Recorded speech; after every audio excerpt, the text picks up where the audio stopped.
так вот его заколбасило.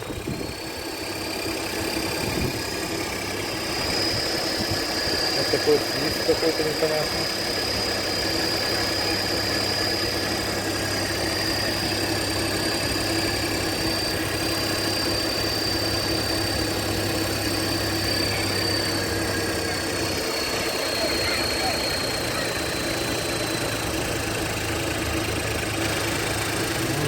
Находится дорога. Заводи.